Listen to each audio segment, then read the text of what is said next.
But because Pharaoh continued to harden his heart, another plague came on the land. Now this is another interesting plague in that it's gnats. Now we don't really know what gnats meant back then. Some people think it's lice. There was another version I read that said mosquitoes. Everybody know what a mosquito is? Yeah, exactly. I'm going to talk about it as if they were mosquitoes. And you know, they said that the mosquitoes formed from the dust of the land. Now that dust of the land would probably be sand. But imagine as I dropped these, all of these turned into mosquitoes.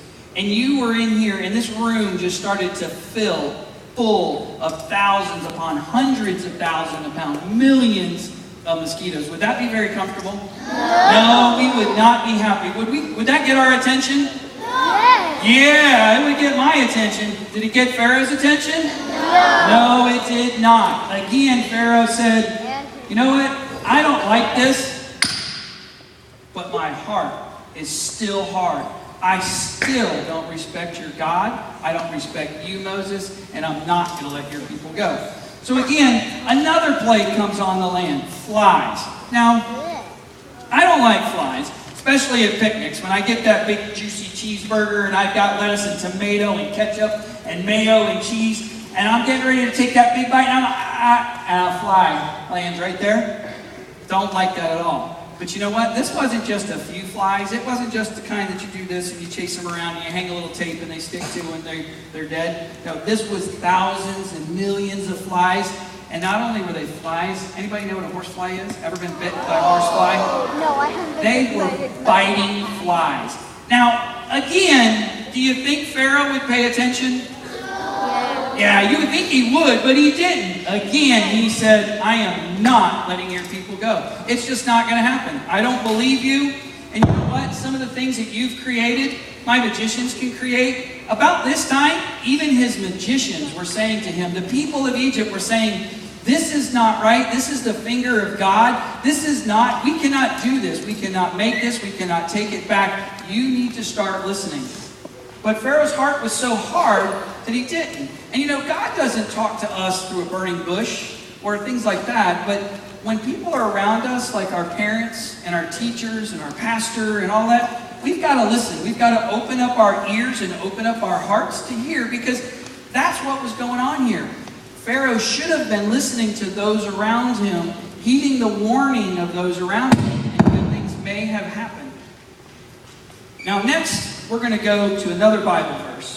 Just before I kind of hit these last plagues, because it sets the tone for the next Bible verse. And I'm going to read this one to you. It says, those who live in the shelter of the Most High will find rest in the shadow of the Almighty. This I declare about the Lord. He alone is my refuge, my place of safety. He is my God, and I trust him. For he will rescue you from every trap and protect you from deadly disease. He will cover you with his feathers. He will shelter you with his wings, and his faithful promises are your armor and protection.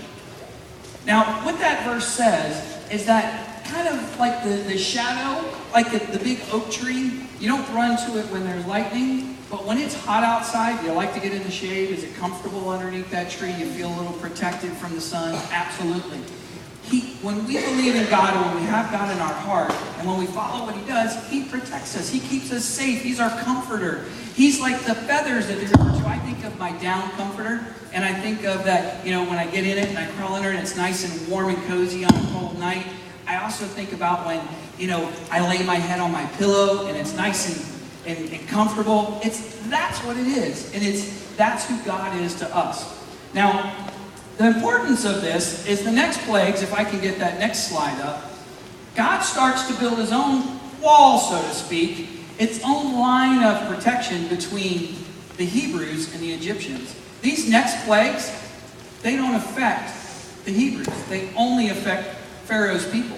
And the first plagues, all the people, the Hebrews and the Egyptians, they all depended on the Nile. They all were affected by flies and mosquitoes and all of that stuff. But with these, they started to change. And the first one that happened was the disease of the livestock. Now, this was a mystery because livestock just started to die. And livestock are cows and goats and sheep and all those kind of things. They just started to die for no reason.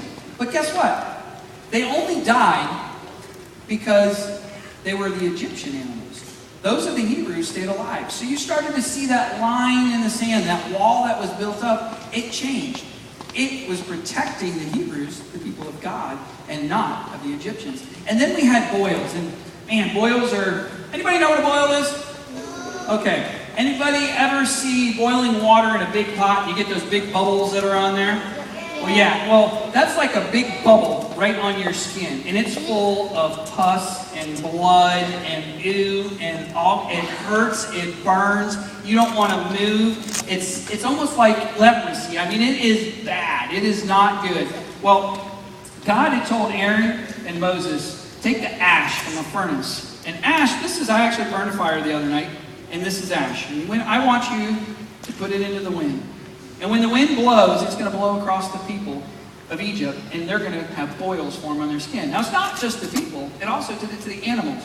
But again, that wall that God was building, he protected the Hebrews. They did not have, their animals were fine. Their skin was fine. It only affected the Egyptians. Then we have the thunder and hail. Now, this storm, by this point, even some of the Egyptians were fearful. Now, they were fearful in a way that it referred to earlier. They wanted to tuck and hide, and they were scared. The Hebrews were fearful out of respect. And God said, I am going to send a storm over the land. And this is going to be a storm like no other you have seen. This storm is going to go and be really bad. I want you to bring your people in. I want you to bring your livestock in. I want you to protect yourself because this storm is going to be really bad. Now, some of the Egyptian people listened. Hebrew people listened, but Pharaoh, not so much.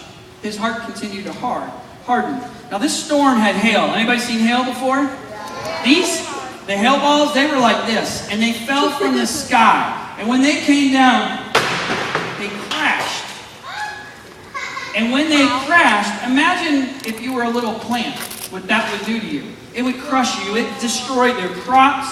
If you were a person and you're standing out and that hit you, they killed some people. It hurt them really bad. I mean, it was not good whatsoever.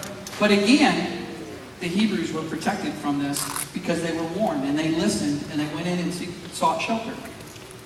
The next, because you think by this point, we've had blood in the Nile, so we've had lots of dead stinky stuff there. We've had frogs, and then when he took the frogs away, they died, so they're stinky. We've had gnats, lice, and flies who are buzzing around all the dead stuff and all over us. We've got boils on our skin. We've gone through this probably about a month and a half or so of time. It has been miserable. And you would think at this point that Pharaoh would start to say, hey, I hear you. I think I need to change. As a matter of fact, he actually took a couple of times, said, you know what?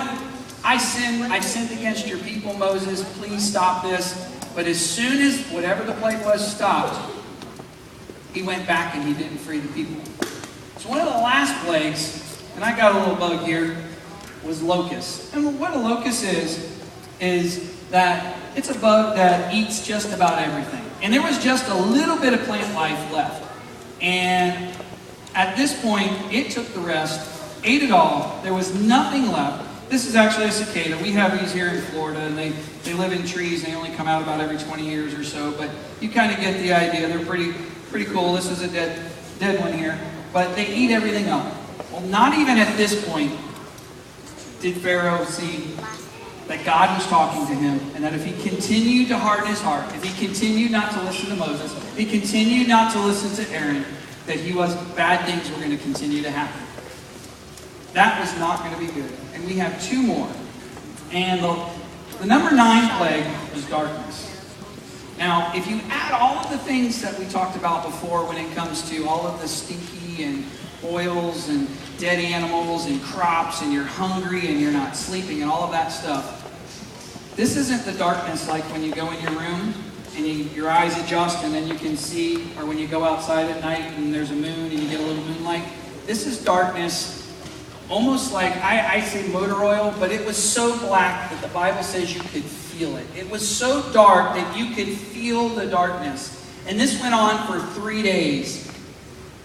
But in the Hebrew land, in God's people's land, there was light. Again, God said, I am going to protect my people. And again, Pharaoh said, well, you know what? I don't believe it. Now, I got a quick video here to show you all of the plagues. Watch this, because we got one more plague that's coming, and it's a pretty important one. And Pastor Mike's going to come up, and then we'll finish this up.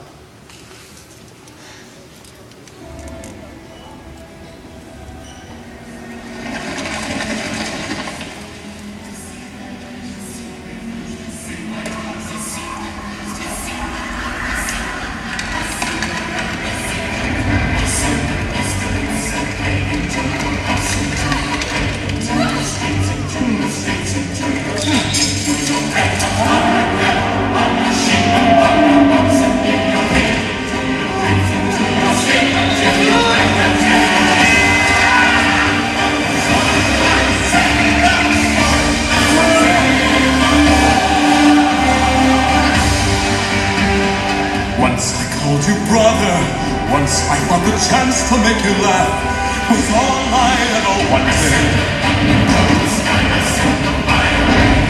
And even now, I wish that God had chose another. Serving as your foe on his behalf is the last thing that I wanted. This was my home. All this pain and devastation, how it tortures me inside. All the innocent who suffer from your stubbornness and pride. You